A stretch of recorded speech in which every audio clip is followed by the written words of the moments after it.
Welcome back to the Unstuck movement. I am your host, Rob Z. True testimonies of breakthrough, as always, here on the show. Today we have the incredible Jennifer Gligoric with us on the show. And Jennifer, before I even explain who you are, I want to talk to you and ask you a powerful question, because I know you're a business critic, so help.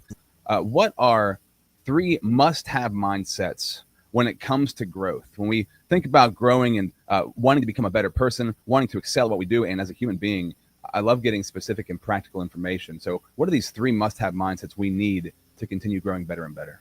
Well, I want to thank you. I'm very excited to be on the show today. And the three mindsets you have to be if you want to grow a business, if you're a business owner, is you have to be in the mindset of the person that was the creative person of why you decided to do it. So let's say you're a florist or you're a doctor. You have to have that mindset to get the best service, the service provider, the fulfillment, because that's usually why you decided to do a business. And then you have to have the CEO mindset.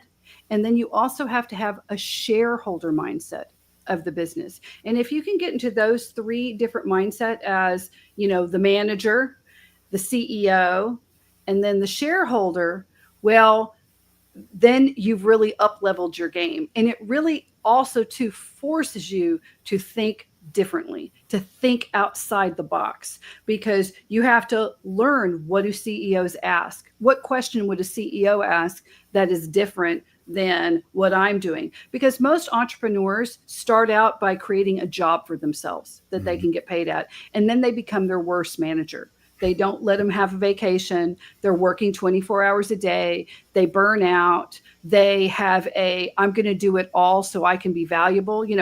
Well, it'll only get done right if I do it myself. They won't delegate, all those things, because they're not thinking like a CEO. And then they're definitely not thinking about the shareholder on the true business as a whole and where we go from there. Yeah. I love that. So I want to, before we go any further, let's get specific on that. Like, what, as a shareholder, what questions would you ask yourself? The shareholder, I would think about things like I would think about huge mile-high dashboard things like, what is my market share of this? So let's really delve into demographics and statistics about what am I doing? Let's ask, each month, what should we be looking at for this company? And a shareholder is like, what is the strategy and exit strategy for this company? Are we going to franchise? Are we going to do multiple locations? How are we going to exponentially increase what we're going to do? How is that? Are we going to just add more real estate? Are we going to start by renting this one office, and then before you know it, we'll rent the building, and then we'll just build? Right? Is that how we're going to do it? Shareholders are very expansive because they're talking about growing wealth. How are we going to grow the overall wealth? And that's something to think about. They also are going to be asking about potential exits. Where are we going to get our return on our investments? A CEO is more about managing that business, taking that, but then doing it more, as far as day-to-day and week-to-week sort of things of managing how to actually grow it. And then the person you are is just doing all this work, right? So there's got to be a way to roadmap and marry those in a way to where you're able to pause, put yourself into the CEO mindset, and then at the end of the month go, okay, from a shareholder perspective, what would I see? Is this a poorly performing asset? Boo. Or is this is this going somewhere? And if so, what would I say as the board of directors to the CEO? This is what we're really going to need to see. Yeah. And then the CEO would delegate to you, saying, this is what you've got to do on the ground. I love that. And you're, especially when you're a solopreneur, you're playing all three of those positions, right? So getting in those mindsets, and I'm speaking strictly from a solopreneur perspective, you're playing different roles, and you have to step into those different roles at different times. And what I hear you saying too is, it sounds like the shareholder mindset would be more of a vision. The CEO mindset would be more of the goal setting and goals, and just that the person running the day-to-day would be the action, the execution of getting those things done. Am I hearing that correctly? Yes, and it's also to numbers. So you're going to deal with numbers and tracking your numbers no matter which position that you're in. The shareholder is only really about numbers, and where are the numbers going to go, and how are we going to make these big things. The CEO is going to deal more with vision and the day-to-day of, yeah, but we have this issues with personnel. I might have to hire with this. But again, the major directives come from that shareholder in that. And you have to understand how those mindsets work. And yeah, you're a solopreneur and you're like, that just seems crazy. It's just me. And I'm selling t-shirts out of the back of my, van. Okay. But you still have to think about where are you headed with that? Yeah. How are you going to get there? Where are the major goals? Because the people who think expansively, those are those kids that end up going to investors and saying, hey, I need seed funding of 20 million. And then they get it because they put themselves in those three mindsets and they write out plans for those with those mindsets. And so they are able to capture that intention and go, man, this kid's really got goals. He knows where he's headed. He understands how the numbers play into this. This is something that we're willing to invest in. And there's you who's been an accountant for 25 years that has infinite amount of knowledge, and you just got turned down at your bank for a $10,000 expansion to buy a new copier. And it's just like, how did this kid get 10 million in that? Well, it's because they're approaching it different. They're thinking about it differently. That's really, really good. So I want to go more into that because the vision, I mean, having such a clear vision is really, really important. And we'll go there in a second. I want to stop for real quick, though, just to welcome everybody here, the Unstuck movement. This platform was created because everybody's been stuck, might be stuck right now somewhere in your life or business. So I bring people on the show who have true testimonies of breakthrough. Today, we're talking resilience, that mindset, ethics. I'm excited to talk about radical honesty and mindset over the mess, which we're already getting into. We're sponsored by the Connected Leaders Academy. Check out connectedleadersacademy.com. Over 500 heart-centered entrepreneurs serving each other from all over the world. I know, Jennifer, you're a member as well as I am. And also the Pro Podcaster Academy. So if you're somebody who wants to launch your podcast, but you don't know where to start, it seems like a lot of work, but you want to create a lasting impact in people's lives. You want to be the go-to authority in your space and make incredible personal and professional connections. You should launch your platform. Do it. And if you already have a platform, how do you streamline it to make it work for you and monetize it so it becomes a real functional part of your business? I'd love to help you with that at robzwentz.com. Join the Pro Podcaster Academy now. Jennifer Gligoric is a business coach and crisis consultant who helps clinic owners stabilize and grow their businesses through mindset, systems, and tech. Once homeless herself, she now empowers others to rise above their challenges and lead with ethical clarity. And let's circle back to what we were just talking about, because when we sit down to create that vision, what does that look like in practicality? The time spent, the clarity that you need to have, how do you fit that into your day-to-day work schedule? Can you just give me some of that insight for yourself? Yeah, well, the basic thing you've got to do is think about what your divine purpose on the planet is. Like, let's get really basic. Why do you want to do this, right? And when you think about why you want to do this, it has to be to serve others. You're doing something to help the world, right? And mostly I deal with service-based entrepreneurs, but I'm going to tell you the biggest companies in the world, they sat down and go, I really just want to get books out to people. I want people to be able to read. And then, golly, people really need books. Can we do this better? Can we have like logistics and get them their books the next day? Like, how fast can we get books out to people? Man, this is going really great. Let's just see what else we can get out to people. And that's literally the story of Amazon and Jeff Bezos. Mm-hmm. So when you think about the biggest, richest people on the planet, they didn't start out usually that way. They didn't start out as gazillionaires, right? But when you think about any successful people, you don't have to be a billionaire or a millionaire to be successful. You just don't. You have to want to serve. There's got to be some passion there in your life other than I just need to make some money to survive.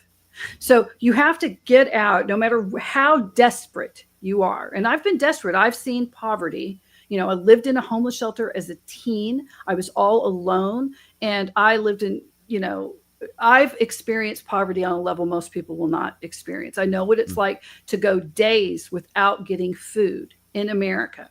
I once was so hungry, and I was pregnant and homeless. This was in South Florida, that I was at a Howard Johnson's, right? A Hojo, and they have a diner there.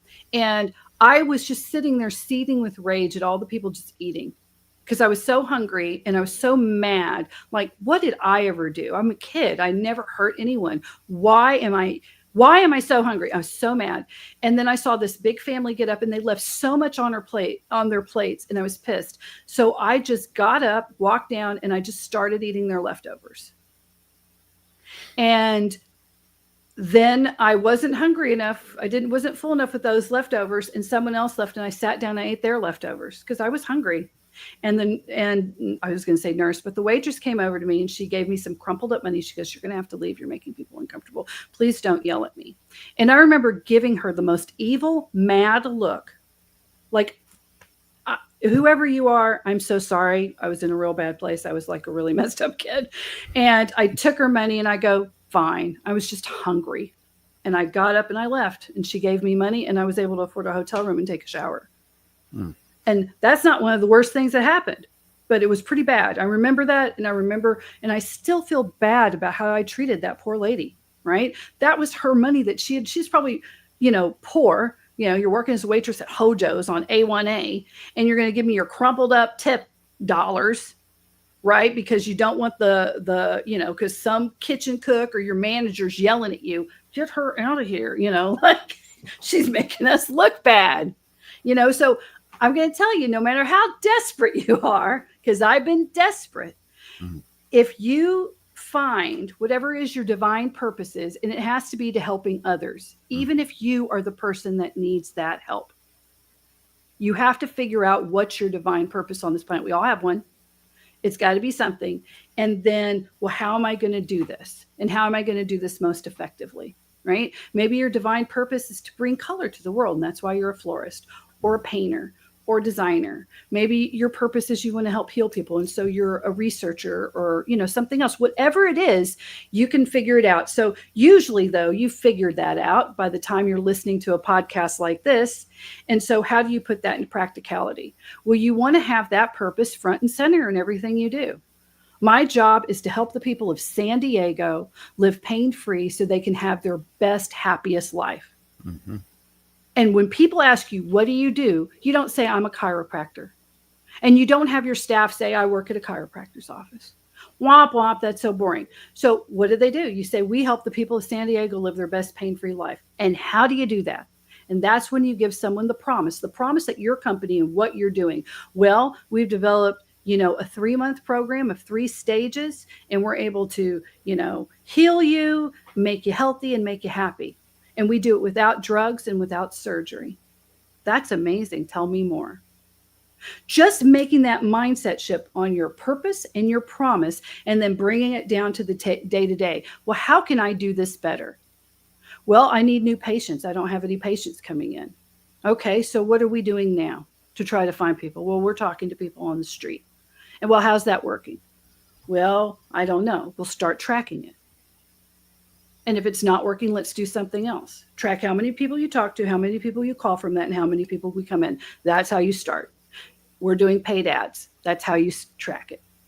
And then every day you're challenging yourself. You're not worried about the people next door. It's great to look at other businesses and see what they're doing. You get ideas and you can test it, but you need to track it. And then you need to challenge yourself every single day, every single week. Did we hit that goal that we set out? How can we do it? How can we do it better? And then you don't have shiny object syndrome. Pick a niche, laser focus in that one little niche. Don't be that one guy in that one small town and you walk in and it's an ice cream shop / travel agency / post office / insurance company. And he literally puts on a different hat, gives you an ice cream, asks you if you want some life insurance, and then he asks you if you want to go on a vacation. He's barely getting by, and he's driving himself nuts. Pick one and be great at that one. So that's how you can do that in practicality. I love that, Jennifer. I love that so much. Easier said than done, right? There's quite a process there, but it is. I love the best things in life are simple. It doesn't mean that they're easy, but it is simple. It's not super complicated. And the way you broke that down, is simple. So I have a couple of things as you were talking there, like the divine purpose, right? So, and I'm just going to speak from my experience and what I help other people, because I know you help people go through this also. It's like, what I hear from you is you made your mess your message, which I know that's cliche, right? But that's often your divine purpose looks like a mess. It's chaos in your life that you need to bring order to, right? It's usually something that's screwed up. It's not going well.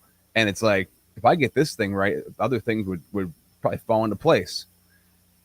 At least for me, that's been the case. I would love to hear how you turned your story around, if that's the case for you. But I think that divine purpose shows up as chaos that you need to bring order to. And that becomes something that you have a real strong purpose towards, because you had to fix it. Because for you to grow, you had to fix the thing. And that fixing the thing took a lot of effort. And I forget what the word, there's a word that means this exactly. Oh, it's not going to come to me as I'm sitting here talking about it. But the point is that when you really put a lot of time and effort into something, it becomes a purpose, it becomes a passion, it becomes a mission, because you've spent so much time having to figure that thing out for yourself. So I think everybody in the world has something that they can focus that energy into. And then, like you said, the action and the execution and tracking it. And the more clear your vision is, because you said about shiny object syndrome, which is, oh my gosh, it's everywhere and it's constant. And you think, well, that would be an easy way to make money, or that's an easy way to do this or that or the other thing. The more clear you get on your vision, the less distractions you have, right? The more clear it is, this is why I'm doing what I'm doing, the less other things are going to distract you. And the more you're going to find things that are going to support you and benefit what you're doing. So oftentimes I think as entrepreneurs, we get into business because I wanted to make a business because I wanted to make my own money and have my own schedule. And I didn't necessarily have a purpose behind it besides making money and proving myself that I could do it. And as time went on, so right now, if I had to give you, divine purpose, it's being the provider and protector for my house, right? So that is something for me that has been like, okay, I've had, I think, selfish goals somewhat. I used to think like I wanted to change the world, realizing that was like selfishly, I wanted people to look at me in adoration. Oh, wow, look at this guy. He's helping people. It was more of a selfish goal. And I switched it over to, I want to be able to protect and provide for my family. And that has been a driving force for me over the past number of months, that I've really honed in on that, because that gives me so much purpose into why I'm doing what I'm doing. Now, outside of that is helping people find breakthrough, right? Breakthrough is everything. Yeah. I'm curious for yourself, saying all of that, how did you find breakthrough in your situation? You were homeless. You said you were young, you were pregnant, you were eating somebody else's food at a restaurant. It was bad. Yeah. No, There's got to be a huge breakthrough that comes from that. It created a very strong purpose, right? Yeah. Well, I mean, I was lucky through all of that. That sounds weird. How are you lucky? Because my base family was a great big family. If you met them now, you'd think I grew up with a silver spoon in my mouth. Just during that time, they all crapped out through different things, from, bad decisions, or sometimes, some of them was not their decision, was layoffs and things like that. Others, like everybody, there's a lot of people around me, but nobody could help me at that point. But what it meant was I had a good core when I was very young, where I was told I mattered. And I was, if I wouldn't have had that at a young age, I wouldn't have made it through it. I'd be dead now. I mean, I had to have had those good years to give me a sense of self. Also, that sense of self protected me. I'm in South Florida. I mean, if I wouldn't have had that sense of self, I would have been trafficked. I would have been picked up by a predator, but there was something about me and about the way I thought and carried myself, and my work ethic, that made predators not look at me. Tina Fey had a great book, and I bring this up all the time. She said, it's not the beauty that draws a predator's eye, it's the damage. And I was less damaged. I was more likely to be a kid that would scream or have people that they would call. So that protected me in a way that had nothing to do with me, but also too, I was a hard worker and I had big dreams, right? And I allowed myself to dream, and I lived in a country, in a world where I was allowed to have those dreams at that time. I think that some of those dreams, it's harder now. for youth to have those big dreams, Why do you say that? Why is it harder now? Well, I think that back then you were not penalized for going, one day I'm going to live in a big golden palace. I'm going to have golden, rims on my car and a golden toilet, and people were like, yeah, you dream that, you go get it, very 80s, 90s, and you were allowed to. Now it's almost people are like, no, go live in a commune or something like that. And I'm like, that would never have motivated me out of my situation. So it was hard work. On my part. And then when I started working, it was a conscious decision to take risks, to leave when I felt like I'd learned everything that I needed to learn and to move forward. But it was always through trying to help others. I learned very quickly what my big purpose was. And it was like, I knew I was good at business and I knew I was helping. I could figure out rot. And it was the superpower that being homeless gave me. When I went into a company, I am able to blend. When you're homeless, you don't want people to look at you. I didn't want people to notice me. When they notice me, bad things happen. So I just am not going to be noticed. I'm going to be one of the crowd. Now, my biggest thing in my later years has been to be noticed. I did not realize how much I had pulled myself back with my closest friend or two. They were like, I just don't see you as a shrinking violet. But in general, I was. We could go to the same restaurant. They would always remember them. They wouldn't remember my name, even though I'd been there 10 years, right? And then once I realized that, I realized, oh, I need to show up a different way. But blending and then seeing the rot. And in businesses, I've done, crisis intervention for 25 years. And I've sat in doctors' offices. I've sat in retail. I've sat in companies and just listening and paying attention to the systems that they had, listening to what they were saying. And I had to, because the first thing you get when you're a consultant is, oh, that witch is here to fire us, to get us fired. You're the person everybody hates immediately. Yeah. She's looking for a scapegoat. Don't tell her anything. She's going to try to change something and something stupid, and we're all going to hate it. And instead, I actually physically worked in every single position with them. I'd say, let me answer the phone. Let me do it. Let me see how this is. And that shuts people up when you're actually willing to do the job and work with them. And then I was able to figure out what was working and what wasn't. And it was never what the boss had hired me for. It was always a management boss HR issue. They had the wrong people in the wrong roles, paying them the wrong wages, or they had family that they had hired, because it was mostly small to medium-sized companies, and there was unhealthy dynamics at play. Yeah, I mean, that is it, right? Over and over and over and over again. On repeat. Rinse, wash, repeat, the same thing. You just see it constantly. Yeah. Okay, really good. we got to pause right now to shout out the sponsor of the show. When we come back, though, you talk about radical honesty. And I think in our society today, man, we could really use radical honesty. Everybody could use it. I could use it. How do we actually do that? Because living from a place of radical honesty seems honestly kind of terrifying. So how do you embrace that in your life, make it work for you, and how does that change everything? I'm excited to talk about that in 1 minute. Are you struggling to make consistent, valuable content for yourself? Do you want to have an efficient and effective way to create content that attracts the people that you want to connect with in life, the people you want to build relationships with in business? Do you want to be the go-to authority at what you do, at what you're great at? Would it be helpful for you if you had a platform that connects you to incredible people in your industry? The kind of platform that gets you leads and lands you clients without you having to beat down anybody's door or blow up anybody's inbox. Whether you're already creating content or you're desiring to start and it's something that's been kind of burning inside of you for a while, I urge you and encourage you to check out the Pro Podcaster Academy. Get started right now. Join the waitlist at robzwentz.com. Hi, my name is Jose Escobar, and I'm the founder and CEO of the Connected Leaders Academy. We're a growing tribe, a community of entrepreneurs all over the world globally. If you're an entrepreneur and you're looking to grow personally and professionally, scale your influence, develop your skill sets, move the needle in your business, more clients, more money, more profit, the bottom line, and of course, grow your circle and your network like never before, join the Connected Leaders Academy today. Check me out. on Instagram and on Facebook, the @ JAESCO25. We look forward to having you join us. Take care. Jennifer, loving this conversation. Let's talk radical honesty. What does that look like on a day-to-day basis? Why is that something that is so important to you? Well, I believe that radical honesty and acceptance are the key to change. So, and it has to do with yourself.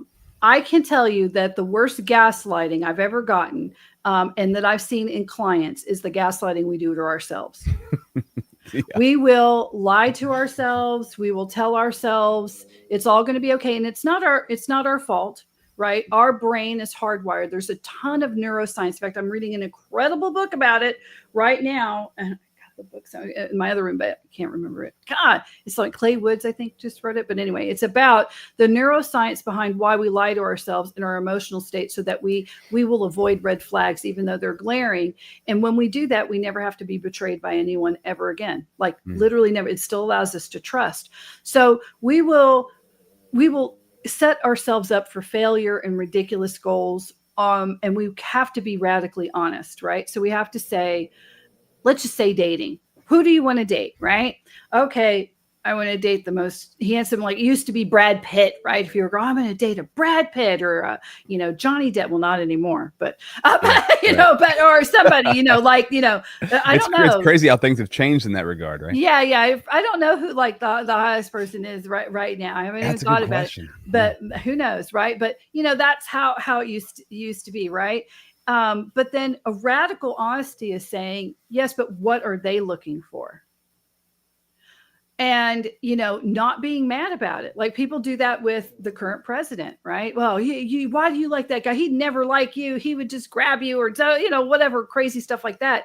And then you'd say, yeah, but he's a 6'2", he was very handsome, and people will say no to that, but, millionaire who is, is very successful, right? And so of course he's going to want the types of people that he wants, who also find him attractive, who happen to be supermodels and Olympic athletes, and women who speak 5 languages. You look at his those are incredible women. Are you in that line, right? That is radical honesty, to say, well, no, I'm 30 pounds overweight, and I know this is very triggering to a lot of people, and I don't like to leave my house, and I don't enjoy traveling, and that sort of personality would be unbelievable to me, right? So if you think about the actors and actresses, or whatever you do, like what's really going to be great for that they're looking for, right?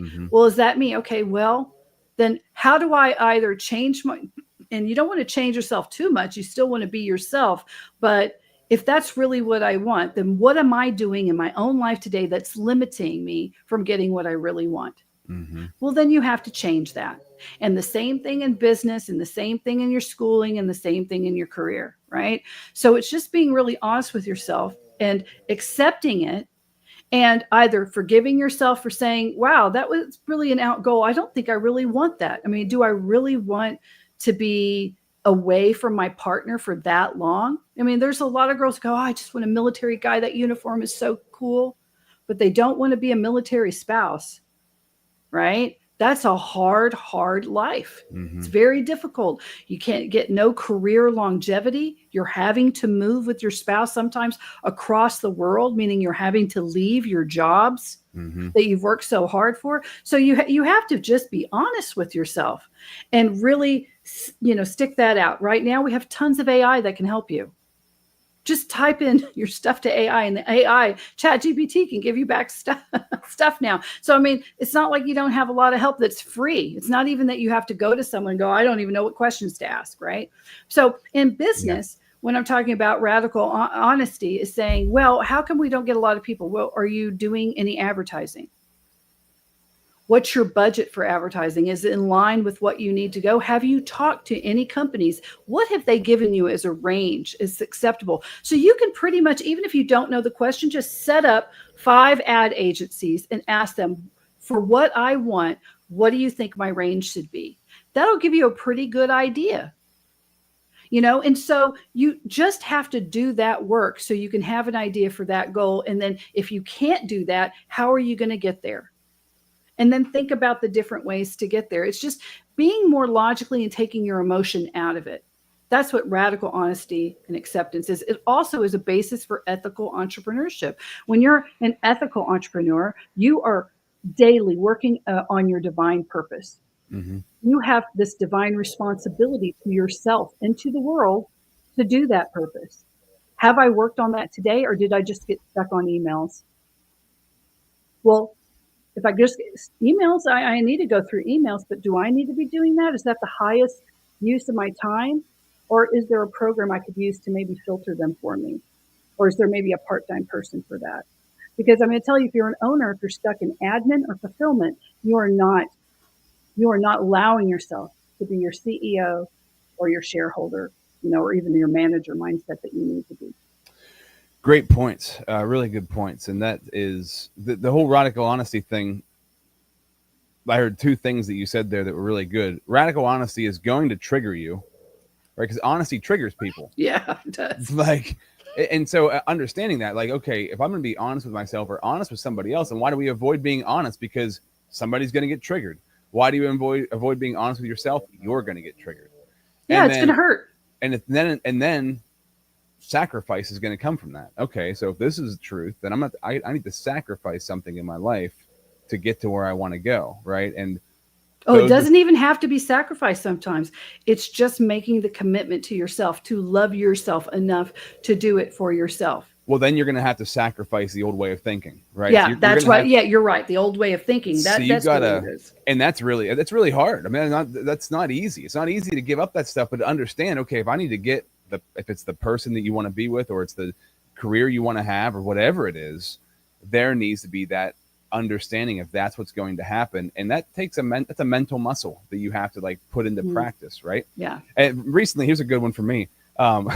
So I'm a Christian, right? So Christian business owner, I need to tithe 10%. That's what it says in the Bible. So that's what I'm going to do. And so I struggle to do. I've been doing it, but I reluctantly do it. I'm like, I got to give up this money every month.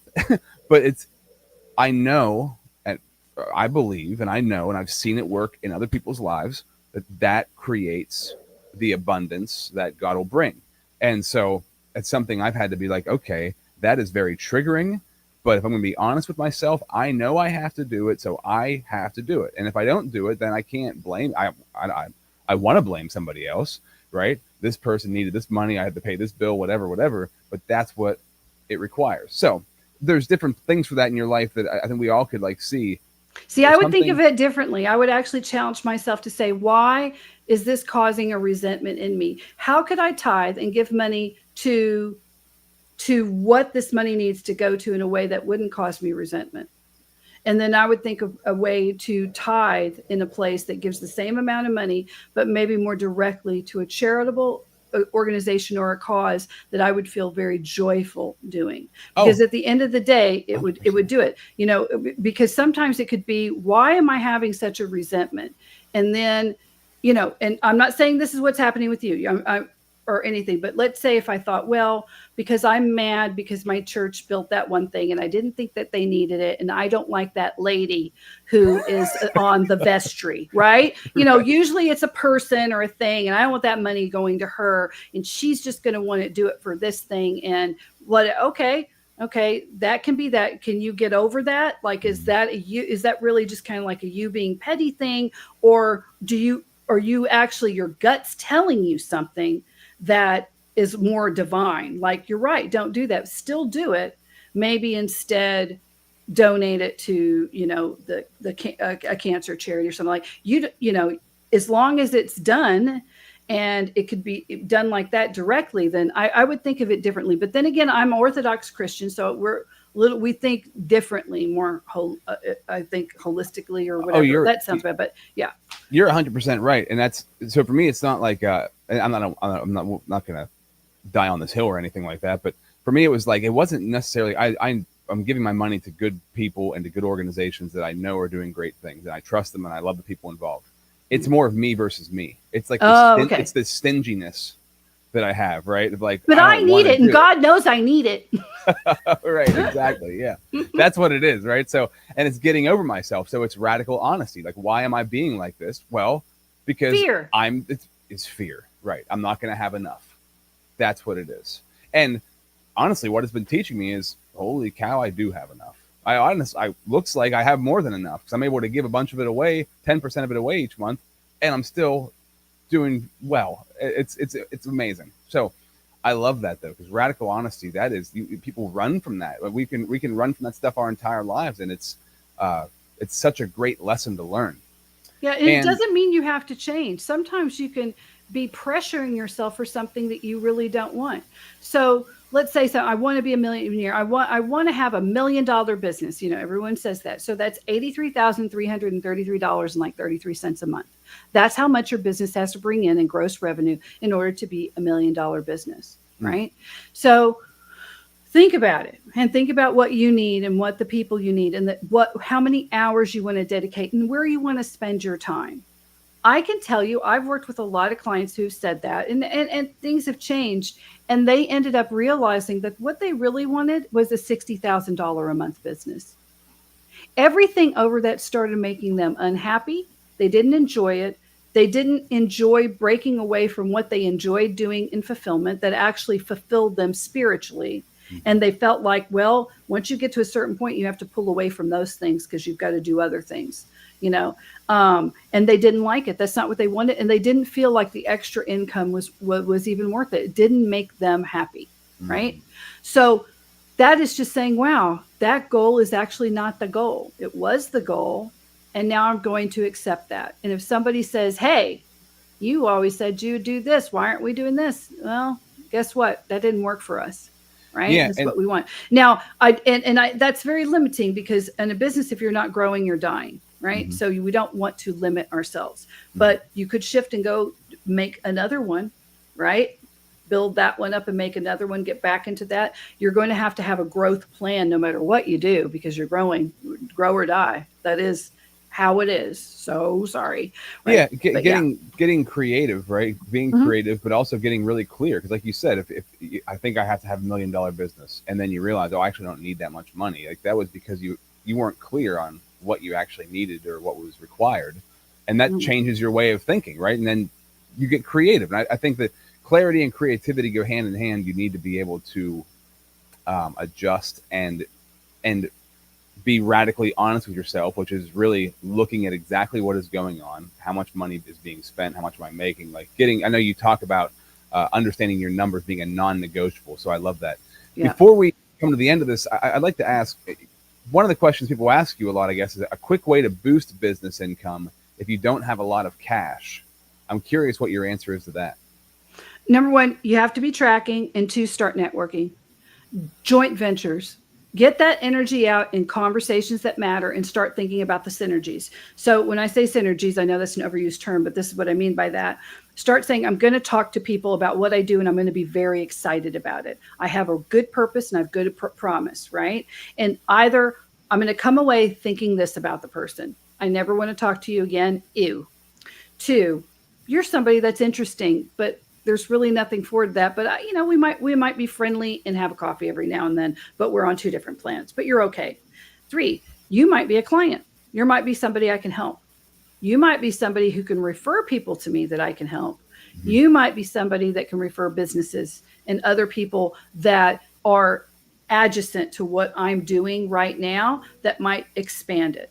Right. So there's every person, there's a multitude of things that can happen. You have to purposefully tell yourself, before I leave, I'm going to see which one of the categories this person fits in or more, and I will follow up on that. If you consistently do that, we're talking 100 calls, that seems hard, a day or whatever, but set yourself a goal. Maybe it's 100 a week. Right. And and when you go out to talk to people, be excited about what you do, and then do that and follow up. Ask them, let me get your number. Let me follow up with you, and then follow up. All of a sudden, instantly, you'll start making more money in your business. It's just crazy how that energy, putting it out into the universe, works. Yeah, it's the connections that you're making. It's also being confident and knowing you're doing the right thing, and you're doing something not because you want to have a better business, because you want to add value to people's lives. You want to serve people and add value. And when you have your heart's truly set on that's what I do for people, that comes through in the way you talk about what you do, because you don't show up to somebody trying to sell them something.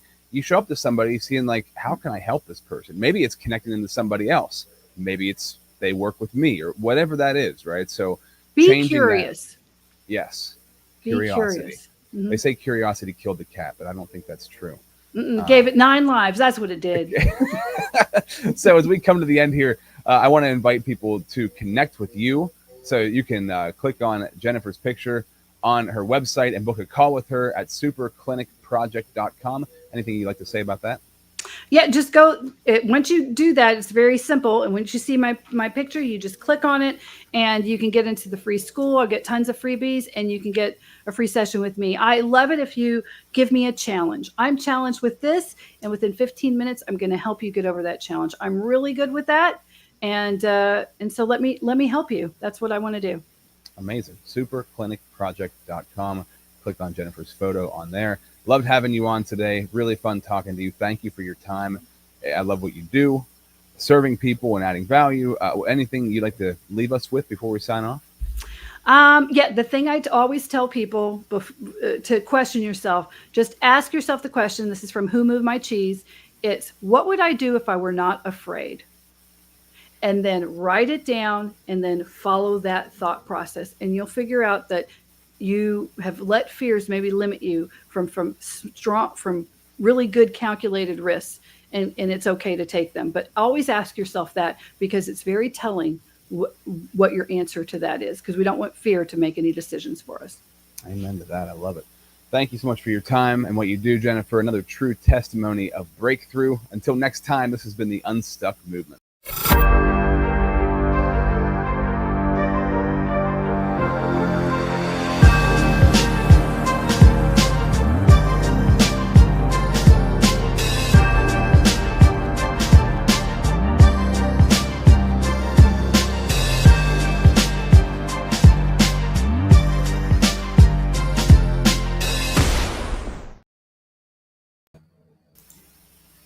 Hey.